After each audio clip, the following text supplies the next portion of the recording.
Okay. Next chapter. Chapter 55. And I'm also getting a little bit nervous because if Stan is not getting rescued right away, then that means we'll probably, looking at what's left of the book, we'll probably hear more about torture sessions. And I don't really want that. But we're gonna get that, aren't we? Anyway. Chapter 55. Starting right up. Moscow, Russia. Shvets anxiously checked his watch. They'd been in there for more than an hour, and each passing tick of the clock only added to his apprehension. For starters, he didn't like sitting in the waiting room of Director Primakov's office on the top floor of SVR headquarters. Any trip to these lofty heights would test a man's nerves. But considering the events of the past few days, Shvets worried that he might be leaving the building in shackles. He doubted that Primakov knew about the missing money or the other mistakes that were piling up. The SVR was an entrenched organization with thousands of operations, and Ivanov was regarded as a daring man who knew when to be ruthless and when to smile. And in the years between Stalin's violent mood swings and the collapse of the CCCP, the what? That would have been more than enough. Now he wasn't so sure. This was a brave new world. The money grab was in full swing. Oligarchs, I don't know, were popping up and riding the wave of decentralization, but not without problems. The peasants were growing dissatisfied with what they saw as unbridled greed and corruption, and the one thing every Muscovite feared more than even a tyrant like Stalin was the rage of the mob. The mob was like some ancient god who needed regular sacrifices. The men in charge knew that, and in order to satisfy that mob and keep it from bubbling over into the streets, they would look for a few bodies to throw at them. 1 or 2 public executions would go a long way toward calming the hordes. Well, it wouldn't calm me. How would that calm the hordes? Whatever.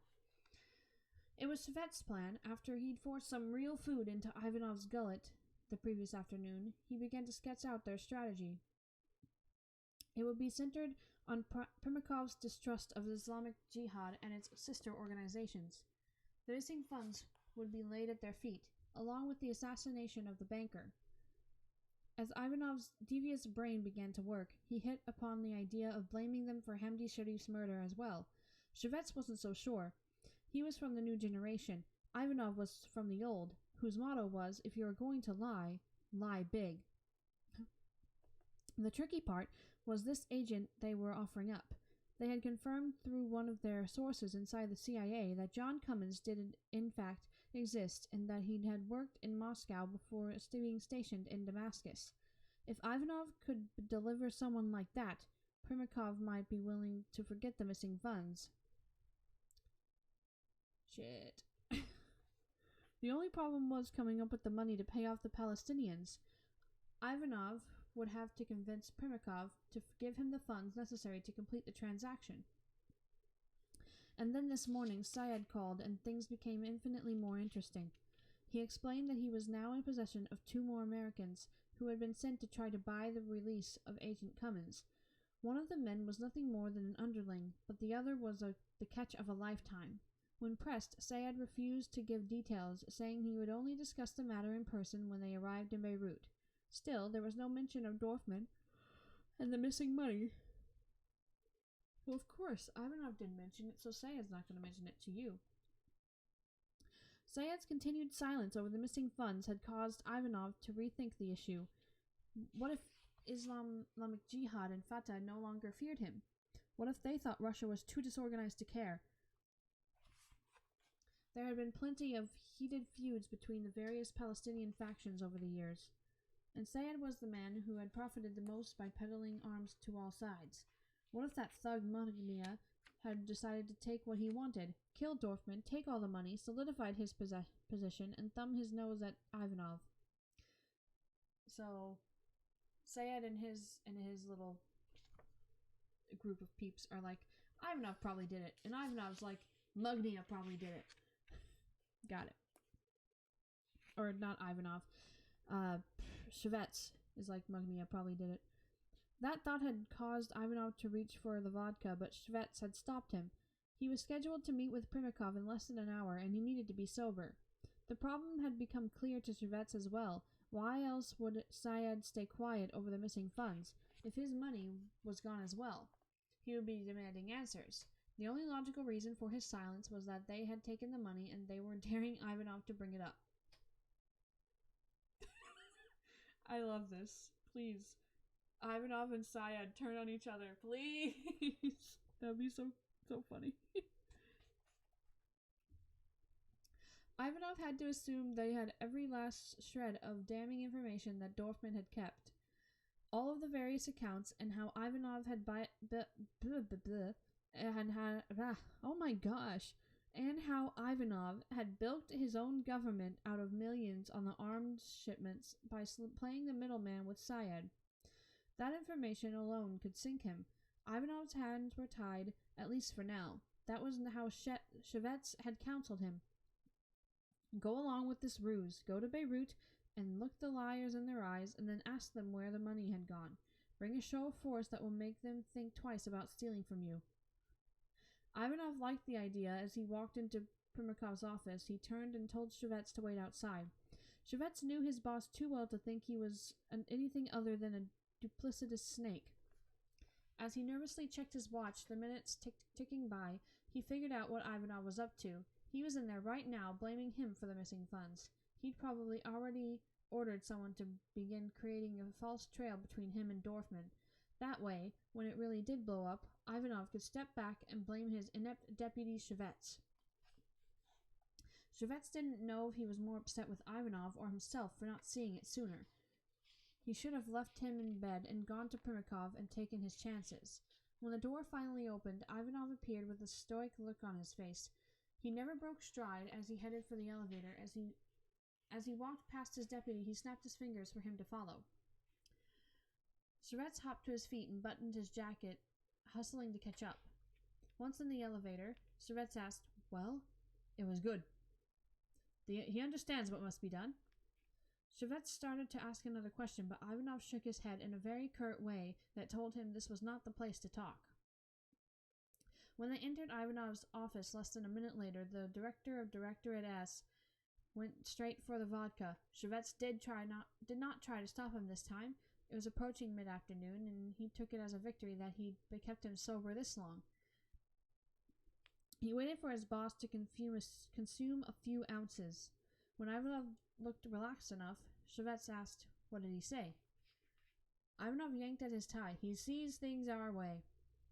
He knows the true character of those Palestinian carpet monkeys." Shvets was used to his boss uttering racist slurs, so he paid them little attention. He also knew that his boss was paranoid enough in general, but especially today. He was worried his office was bugged. "So what is the plan?" "We leave in the morning." "Alone?" Shvets asked, honestly scared. "No." Ivanov had a huge grin. The director had been quite generous.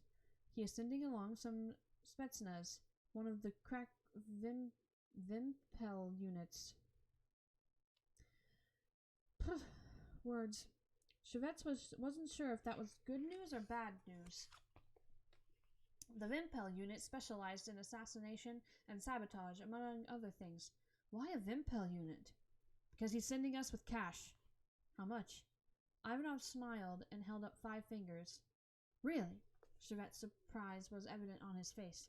Don't be so shocked. I have no doubt it will be counterfeit, probably being printed as we speak. Shvets had heard rumors about the old KGB printing presses that could turn out francs,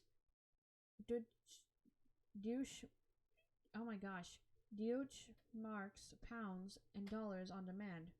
Will they be able to tell? If the Americans can't tell, how will the Palestinians be able to tell? Shvets wasn't so sure, but he went along with it. Don't look so nervous.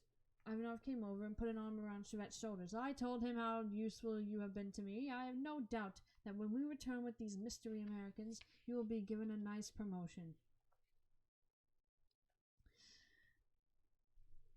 Shvets smiled, even though he didn't feel like it. The truth was, there was probably a better than even chance that he'd be given a dirty, dank cell. Probably, Shvets. And honestly, you deserve it, but Sayed deserves it more. Good God, I hope.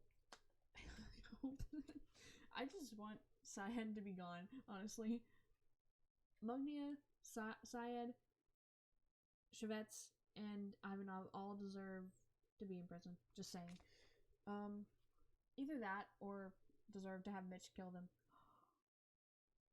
Please tell me Ivanov's gonna be in the area when Mitch gets captured. If Mitch gets captured and gets taken to Syed, I hope that Ivanov is there so that Mitch can give him a hard time too. Oh my gosh. I can't. Okay. Chapter 56. I think we can read this.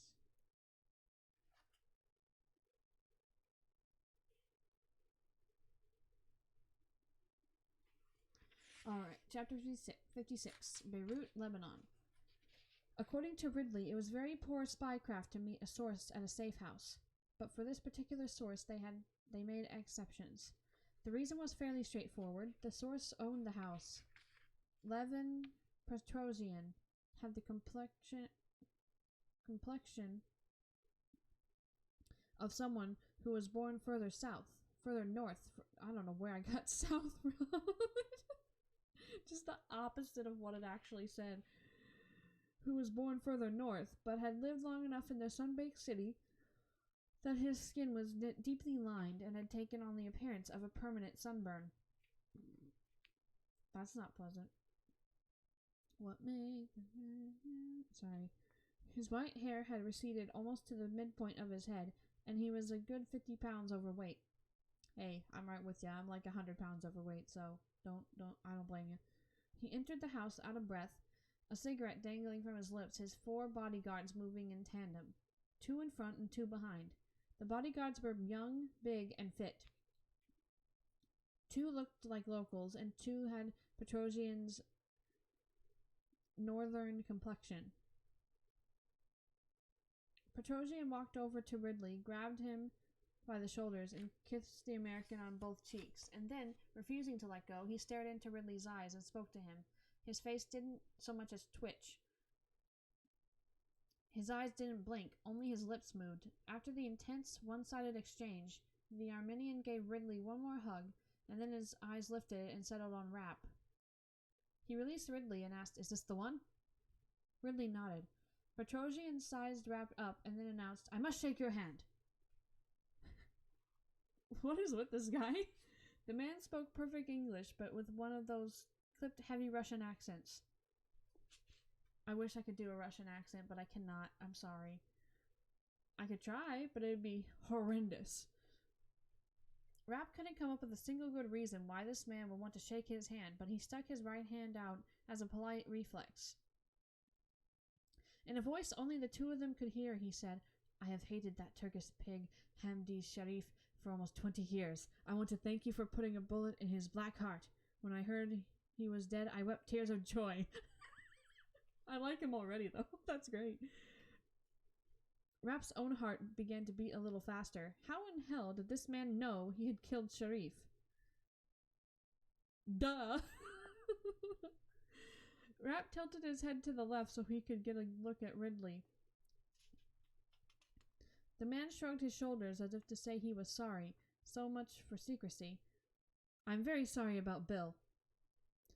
Rapp had to remind himself that to these people, Stan Hurley was Bill Sherman. "Thank you. Have you found any information that may help us?"